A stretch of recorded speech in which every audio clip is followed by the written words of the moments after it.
When I first heard about the high school Spanish club, I thought, why not? It's a chance to practice my Spanish and maybe even impress some people. I mean, how hard could it be? I had just finished a year of Spanish class, and I had learned all the important phrases, ¿Dónde está la biblioteca? And Me gusta el helado. Clearly, I was practically fluent.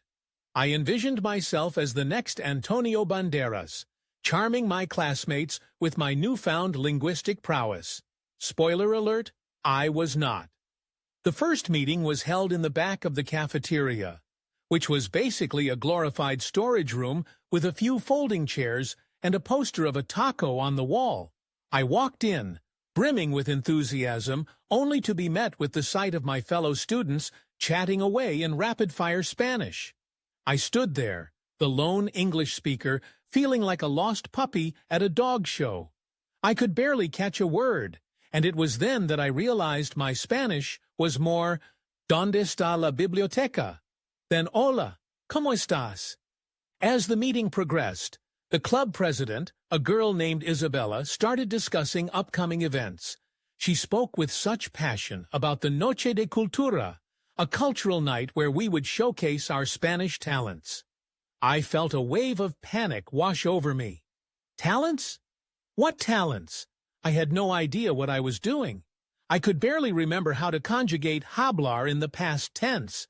Meanwhile, everyone else was brainstorming ideas for performances, like flamenco dancing and poetry recitals. I was just trying to remember how to say, "Hi, my name is," without sounding like I was having a stroke. Eventually, I decided to contribute. I raised my hand and said, I can, make guacamole? The room went silent. I could practically hear crickets chirping. Isabella smiled politely, but I could tell she was thinking, great, we've got a culinary genius here. I could feel the weight of my contribution hanging in the air, like a bad burrito. But hey, I thought, at least I'd get to eat some delicious guacamole. As the weeks went by, I tried to immerse myself in the club.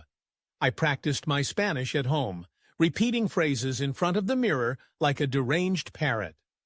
But every time I entered the club, I felt like I was stepping into a foreign land where everyone spoke a dialect I had never learned.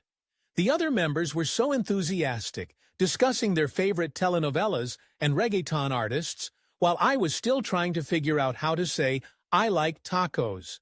I felt like the awkward kid at a dance party, standing against the wall while everyone else was busting out their best moves. The Noche de Cultura arrived faster than I could prepare. I found myself in front of the club, nervously clutching a bowl of guacamole, which I had made with the utmost care. I was ready to present my masterpiece. As I stepped up to the mic, I thought, this is it, my moment to shine. I cleared my throat and said, Hola, soy, I like guacamole. The room erupted in laughter, and I was mortified. But then I realized, maybe that was the point. I was making people laugh, and that was worth something. By the end of the night, I had learned more than just Spanish. I had learned that it's okay to be a little ridiculous. I may not have left the club fluent, but I did leave with a newfound appreciation for guacamole, a collection of embarrassing stories, and a group of friends who embraced my awkwardness. And honestly, isn't that what high school is all about?